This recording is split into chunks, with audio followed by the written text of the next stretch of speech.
Hello students, in this lecture we are discussing about trees. First of all, we are discussing on topic general trees. A graph which has no cycle is known as tree or general tree. एक graph में जिसमें कोई cycle ना हो, cycle means कोई भी closed path अगर exist ना करेगा तो हम बोलेंगे that there is no cycle in the graph, then that type of graph is known as tree. For example, अगर मैं ये ग्राफ बना देता हूँ तो इसमें एक साइकिल एग्जिस्ट करेगा। साइकिल मीन्स हम किसी भी एक पॉइंट से स्टार्ट करें, किसी भी एक वर्टेक्स से हम एक पाथ ऐसा जरूर ढूंढ पाएंगे कि दोबारा उसी वर्टेक्स पे पहुंच जाएं।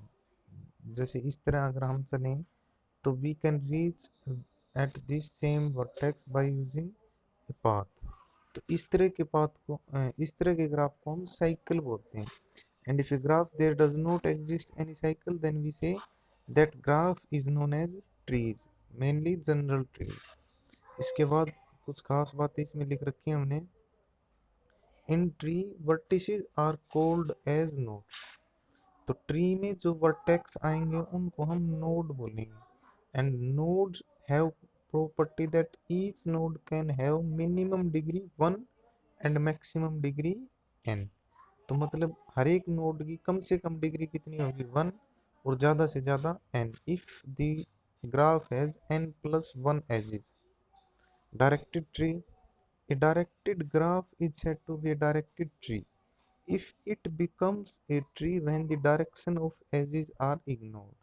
इसका मतलब अगर कोई भी डायरेक्टेड ग्राफ है उसकी अगर हम डायरेक्शंस हटा के देखें कि वो अपना ट्री बन जाए। Tree means there does not be any cycle, then we say that graph is directed graph. जैसे ये एग्जांपल है अपना, ये डायरेक्टेड ट्री है। क्यों? क्योंकि इसमें डायरेक्शंस हैं और इन डायरेक्शन को हटा के अगर हम देखें, मीन्स एक बार को अगर इन डायरेक्शन को इग्नोर कर दें तो ये क्या बन जाएगी ट्री। ट्री मतलब कोई भी ऐसा पाथ नहीं है या फिर ऐसा सर्किट एग्जिस्ट नहीं करेगा कि हम एक वर्टेक्स से चल के दोबारा उसी वर्टेक्स पे आ जाएं बाय यूजिंग ऑल वर्टिसेस या फिर by using all edges, then it is known as a directed tree. दूसरा एग्जांपल ये जो है अपना, ये जनरल ट्री का है। क्यों? क्योंकि इसमें डायरेक्शन तो है ही नहीं, डायरेक्शन नहीं है पहली बात। तो दूसरी बात, कोई भी वर्टेक्स उठाएं, जैसे मान लो इस वर्टेक्स को नाम दे देता हूँ मैं 1 और इस वर्टेक्स को नाम दे देता हूँ 2 3, कोई भी नाम। तो क्या हम वन वर्टेक्स से चल के क्या इसकी एजेस के सारे दोबारा से इस वन वर्टेक्स पे आ सकते हैं?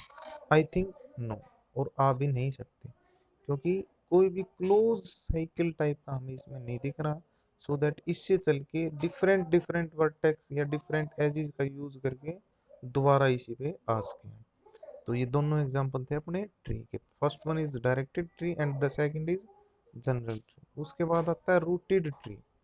A directed tree is called rooted tree if there is exactly one vertex whose end degree is 0 and the incoming degree of all other vertices is 0। In degree means उसकी तरफ direction वाला कोई भी vertex, कोई भी as ना हो, उसको हम रूटेड ट्री बोलेंगे। जैसे एक एग्जांपल लिखता हूँ मैं, ये है, मान लो इससे ये डायरेक्शन और फिर ये डायरेक्शन, फिर ये और फिर ये वर्टेक्स, मान लो इसको 1 vertex 2 3। So here degree of vertex 1 in degree of vertex 1 is 0 and in degree of vertex 2 is 1 and in degree of vertex 3 is 1। Similarly अगर इस ग्राफ को आगे बढ़ाएं, जैसे मान लो यहाँ पे वर्टेक्स नाम 4 दे दूं मैं और यहाँ पे 5 और इस तरह की डायरेक्शन दे दूं, तो in degree of 4 and 5 is also 1 1। But एक वर्टेक्स था यहाँ पे 1 जिसकी इन डिग्री 0 थी, therefore this graph is known as rooted tree. Okay,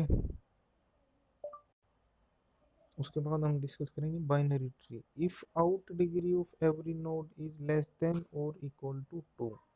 out degree मतलब एक वर्टेक्स से निकलने वाली एजेस अगर या तो दो या उससे कम हो, then that graph is known as binary tree. अब जो इस तरह का एक एग्जांपल ले लेता हूँ, जैसे ये एग्जांपल है, इसमें डायरेक्शन नहीं है, फिर भी हम इसको रूटेड ट्री बोल सकते हैं, क्योंकि मान लिया ये ऊपर वाला वर्टेक्स यहाँ पे रूट बन जाएगा। आगे हम इसकी पढ़ते हैं, देखो binary root, a binary tree has unique node called the root of tree. Unique node means unique feature है उसके पास, जैसे ये नोड है यहाँ, ये इसको रूट बोलेंगे। रूट मतलब और सारे जितने भी वर्टेक्स हैं वो इसी से कनेक्ट हो रहे हैं किसी ना किसी एज से।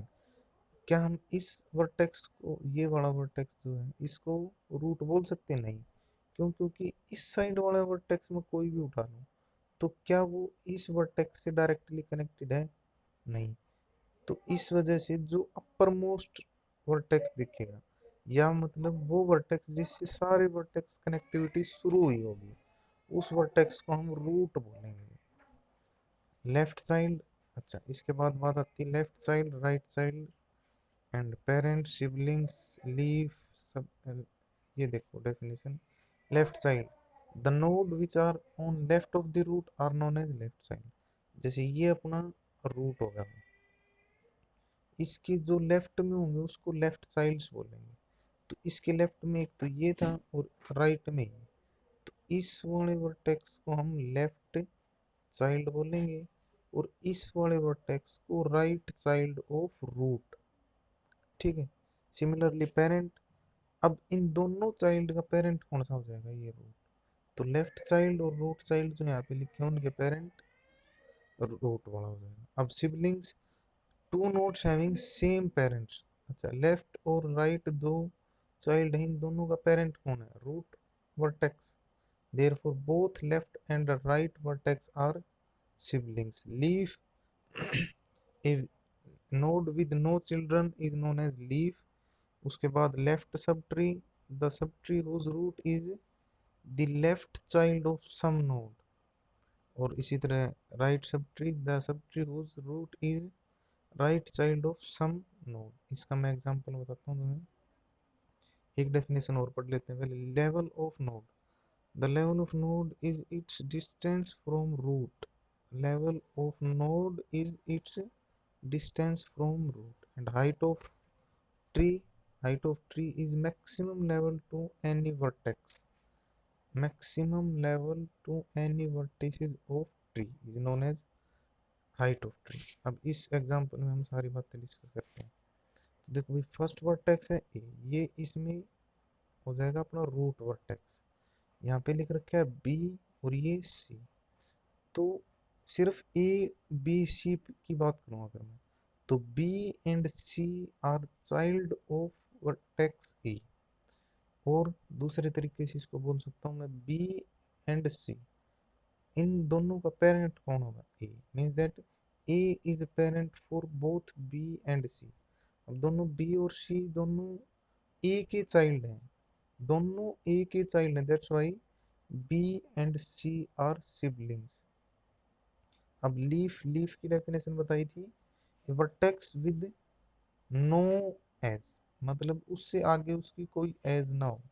देखो एक बार फिर से देखा देता हूँ। Leaf means a node with no children.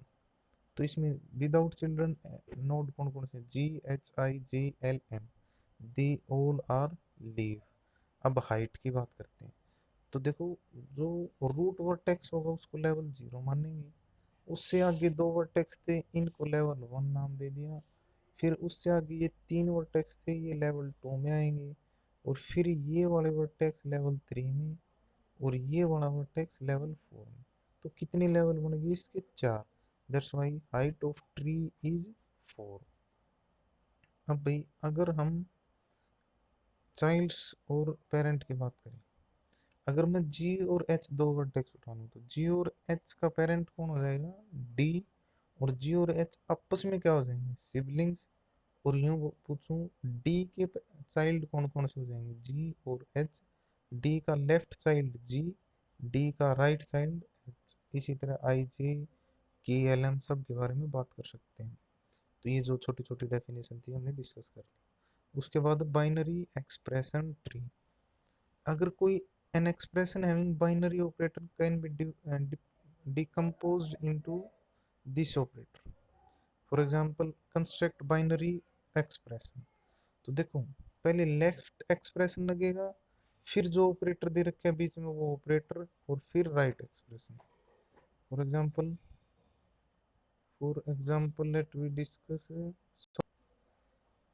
Discuss. देखो, पहले लेफ्ट, तो लेफ्ट से आया अपना ए, इस एक्सप्रेशन पे ध्यान देना, लेफ्ट से आया अपना ए, फिर ऑपरेटर, ऑपरेटर कौन सा है अपना यहाँ पे प्लस, तो प्लस ऑपरेशन, फिर राइट, राइट से आया अपना बी।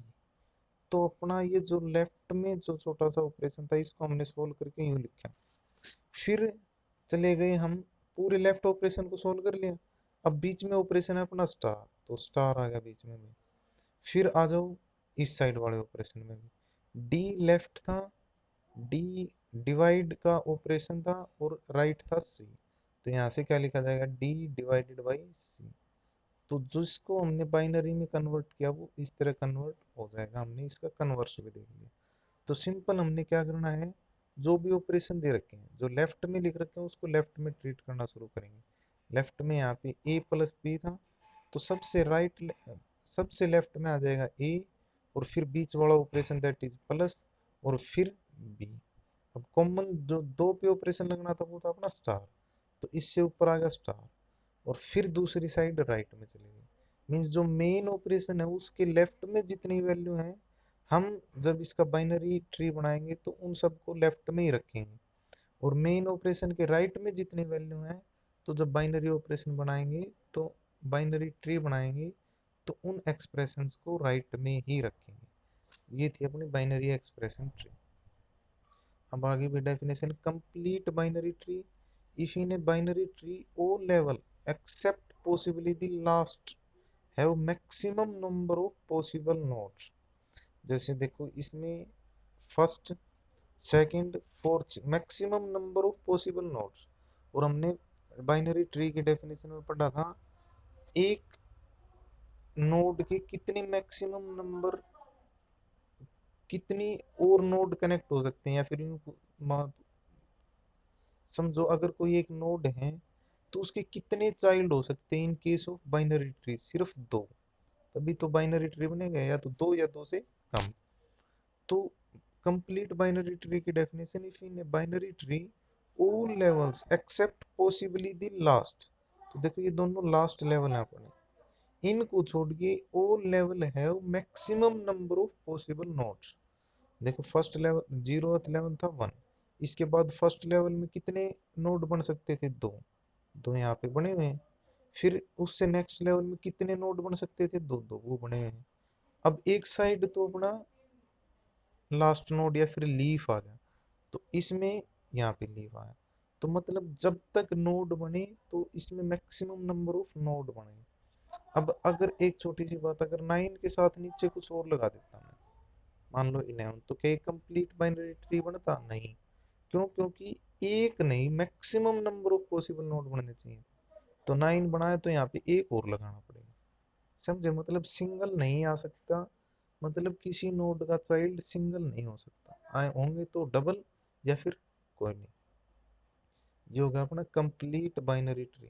उसके बाद full binary tree, a binary tree in which all leaves are on same level. Leave मतलब जो लीफ हमने लिखे थे, मतलब कि जितने भी लीफ या ऐसे वर्टेक्स बनेंगे जिसके कोई भी चिल्ड्रन ना हो, वो सेम लेवल पे होंगे, तो उस ट्री को हम बाइनरी ट्री बोलेंगे। एग्जाम्पल हमने लिख रखे हैं यहाँ पे, ये बाइनरी ट्री है और ये भी बाइनरी ट्री, क्योंकि देखो इसमें वन रूट है, वन के दो चाइल्ड हैं, टू एंड थ्री, और टू एंड थ्री दो चाइल्ड ऑन सेम, अच्छा दो और तीन दोनों क्या बन गए, लीफ, और लीफ हैं तो सेम लेवल पे हैं। कौन से लेवल पे हैं इसमें, वन पे। अब इस केस में देखो लीफ कौन कौन से हैं, 4, 5, 6 एंड 7। क्या सारे के सारे लीफ सेम लेवल में है, देखो वन रूट था ये जीरो लेवल में, two and three are in first level, और उसके बाद जितने बच गए वो सारे तीसरे लेवल में ही तो हैं। वो डेफिनेशन क्या कहती है, all leaves are on same level then we say that graph that tree is known as binary tree.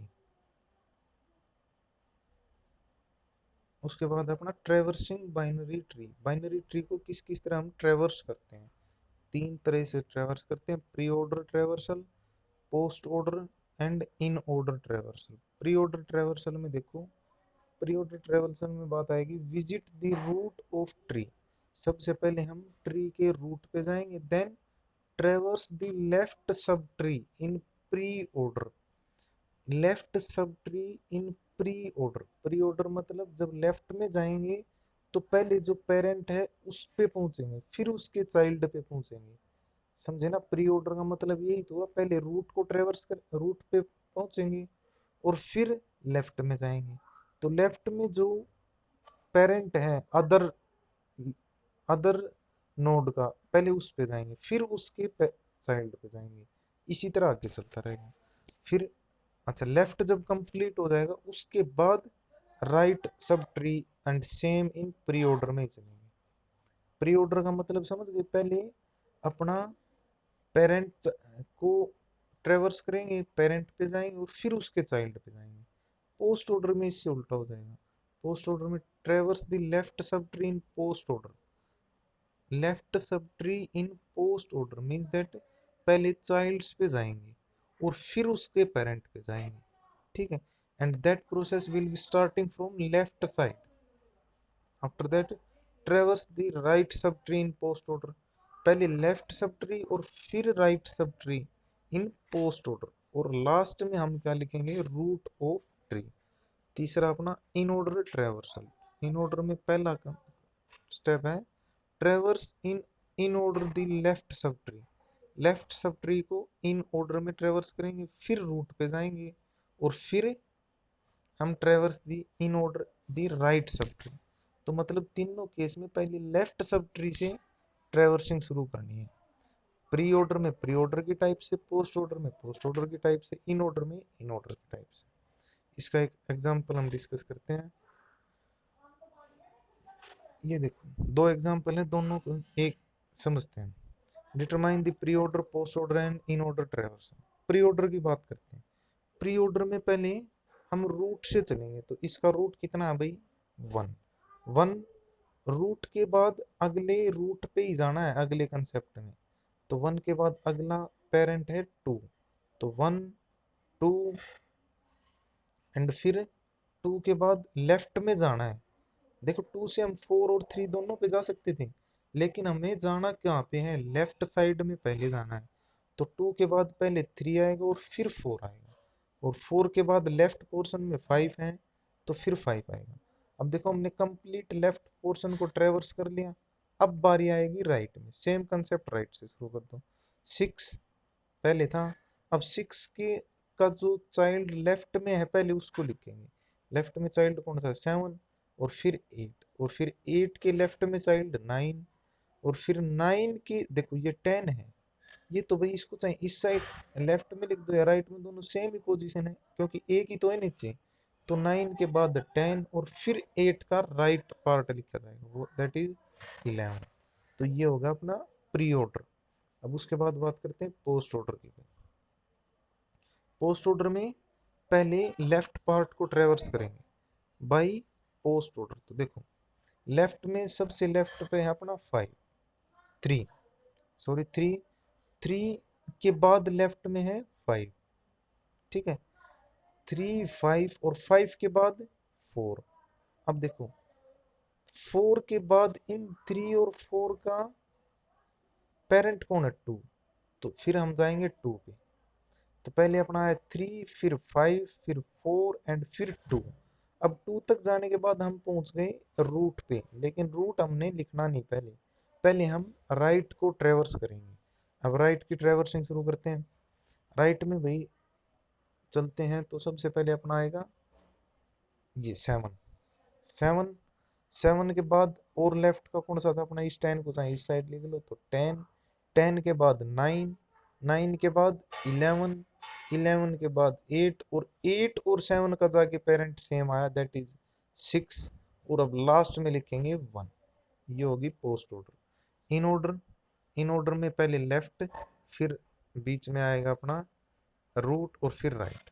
देखो करते हैं शुरू। इन ऑर्डर में पहले 3 और फिर रूट, दैट इज 2, और फिर 2 पे आगे, फिर लास्ट में चले जाओ इन ऑर्डर पे, इन ऑर्डर सीरीज से, दैट इज 5, देन 4, और इन सब का रूट 1। अब राइट में भी सेम काम करेंगे। 1 से आए 7, 7 से 6, 6 से फिर गए हम 9, फिर 8, 9 और 10, 10 से फिर 8, 8 से फिर 11। सेम हम नेक्स्ट एग्जांपल देखते हैं, that is example number 6, pre order. Pre order मतलब पहले सेंटर से शुरू, रूट से शुरू करते हैं। तो A B D, A B D पहले लेफ्ट लेफ्ट वाले लिख लेते हैं सारे, ए बी डी एच।